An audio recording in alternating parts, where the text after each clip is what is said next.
Na aula sobre o tarô e o autoconhecimento, a gente começou a dar os primeiros passos dentro desse oceano gelado, desconhecido, misterioso e profundo, que é o tarô, o simbolismo, o inconsciente, né? E como tudo isso se relaciona. Nessa aula, a gente vai dar um passinho a mais, então a água já deve estar batendo aqui ó, no joelho.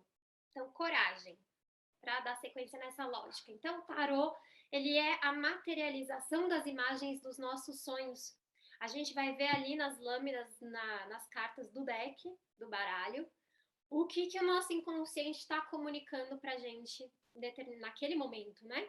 Esse é o conceito de projeção, que na psicologia analítica explica quando um conteúdo interior meu, né, fruto da minha subjetividade, é identificado, às vezes, primeiro nas pessoas, nos objetos, nos acontecimentos, nas situações. Ele é muito a nossa capacidade de interpretar e ler o que está acontecendo, né?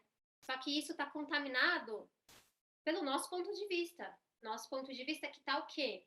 Carregado da nossa história, do nosso repertório, do nosso conhecimento e referências, tá? Então eu tenho uma tela ali em branco, só que o meu julgamento está sendo inclinado para um lado ou para o outro por causa de quem eu sou. Não tem imparcialidade.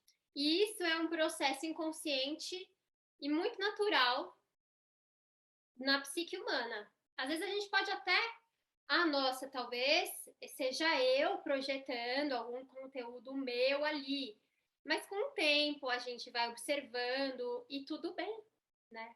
Acho que isso acontece e tem uma função para isso acontecer também. Tem uma identificação, a identificação com os contextos, com as pessoas, elas precisam acontecer para as relações acontecerem, para a vida acontecer também. Então, isso tudo acontece antes fora e depois dentro. Eu vejo primeiro fora, para depois eu passar a reconhecer dentro de mim.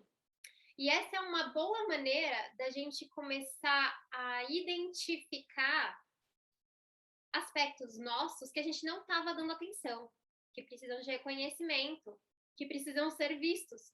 Então, muitas vezes, esse objeto, essa carta de tarô, ela vai apontar isso que precisa ganhar nome, significado e lugar, espaço dentro de você. A Sally Nichols, que é a autora do Jung e o Tarot, né, o livro, ela tem uma frase que eu gosto muito, que é assim: as figuras dos trunfos do tarô contam uma história simbólica. É como os nossos sonhos, né? As cartas falam uma língua outra. Uma língua que o consciente, com a sua literalidade e objetividade, com a sua maneira linear de ver as coisas, ele não alcança. A Liz Greeny, que é também uma analista junguiana e é autora do tarô mitológico e também é a fundadora daquele site onde a gente faz mapa astral, que é super confiável, que é o astro.com, sabe? Ela vai começar a falar de sincronicidade, né? Dentro do jogo do tarô. Na verdade, que esse estudo começa bem antes dela, né? A própria Von Franz vai falar no Adivinhação em Sincronicidade sobre a probabilidade significativa dentro dos jogos, né? O que significa aquela carta em determinado momento, e aí a gente vai trazer o conceito de sincronicidade para jogo, né? Então, que é o quê? Que é a gente não tem exatamente como saber se as mudanças internas provocam os acontecimentos externos ou vice-versa. Se um acontecimento externo vai alterar o meu estado interno. Pode ser, inclusive, as duas coisas ao mesmo tempo. E é por isso que essas imagens, elas vão ilustrar tanto um estado psíquico, emocional, interior do consulente, né, de quem está recebendo a leitura, quanto vão se relacionar com acontecimentos externos no mundo terreno, na vida prática. Percebe que nesse ponto a gente tem a adivinhação e a percepção psicológica andando de mãos dadas, né? Então, uma boa maneira de entender a leitura é olhar para o jogo e perguntar: o que isso tem a ver comigo? Por que isso está se apresentando para mim nesse momento? Qual é o significado disso na minha vida? Interior e exterior, né? Assim a gente percebe que a gente tem influência também naquilo que a gente cria ao nosso redor, né? E aí a gente deixa de ser menos vítima das situações, vítimas do acaso, do azar, do destino. E aí eu me vejo como um atuante, uma vez que o meu mundo interior reflete a minha realidade externa. Tem um ponto de atenção aqui, que é não limitar o significado de uma carta. É que nem você pegar um sonho e falar, esse sonho é sobre isso. Esse sonho é sobre isso também. É sempre também, né? É uma pretensão muito grande a gente falar de símbolo e uma percepção muito errada, inclusive, muito equivocada, a gente achar que tem um significado só, já que simbólico é tudo o que tem muitas possibilidades de interpretação. Toda definição precisa é limitada, é só um pedacinho e pode estar errada. A definição precisa, ela vai contra a natureza simbólica. Por isso que a gente fala em possibilidades. A ideia não é esgotar significados. Então, tendo isso em mente, a gente não vai interpretar, pelo menos não faz parte da minha metodologia, e eu não concordo com ler cartas em pé ou de ponta cabeça.